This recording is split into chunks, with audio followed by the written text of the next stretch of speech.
बड़ कथा जे विगत सरकार जो मेगा प्रकल्प करने कथा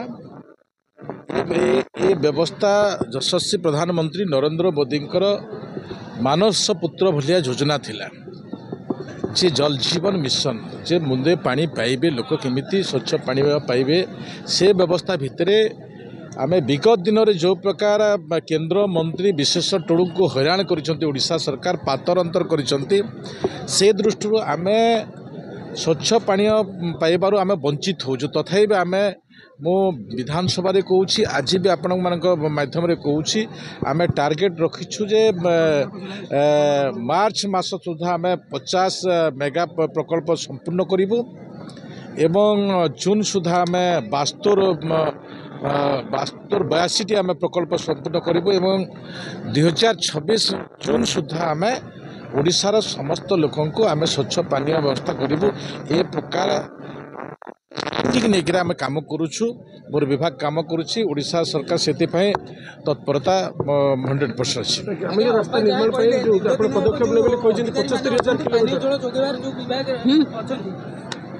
75,000 किलोमीटर रास्ता निर्माण जो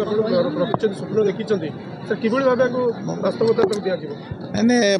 मु स्वप्न देखनी स्वप्न देखी ओडिशार जनसाधारण आज ओडिशार जनसाधारण भारतीय जनता पार्टी जहाँ तांकर इस्ताहार प्रकाश करथिला ताहाको अनुभव कले एवं सेमाने सेही अनुभव को आधार कर भोट देइछन्ते आमे 75,000 किलोमीटर रास्ता देबू लोकन को घर देबू आमे पानी देबू आमे कुह सुभद्रा कांद सुभद्रा भौणी सुभद्रा सुण सुभद्रा सब सुभद्रा भी काम माँ को देबू आमे ठकीबू नहीं भारतीय जनता पार्टी विगत दिन में जो प्रतिश्रुति दे पालन करें जहाँ प्रतिश्रुति दे पालन करूँ सबुठार बड़ कथा है जो माने दीर्घ दिन शासन कला भितर प्रतारणा करिसेंती ए जवाब आगामी दिन में भी जनसाधारण देवार आवश्यकता अच्छी। रविनारायण नायक महोदय तांकर समस्त अधिकारी माने एठी उपस्थित थिले 2026 जून सुधा ये प्रोजेक्ट बा ये प्रकल्प कार्यक्रम हब एवं लोक पीवा पानीय जल पाई परिवे ये जो प्रतिबद्धता की शिलान्यास करवा दिन सरकार कहूची कि 1.5 वर्ष परे जून मासरे ये कार्यक्रम हब यही होची परिवर्तन यही होची लोकंक सरकार रो भूमिका तेणु मु भावुची आम एपट अंचल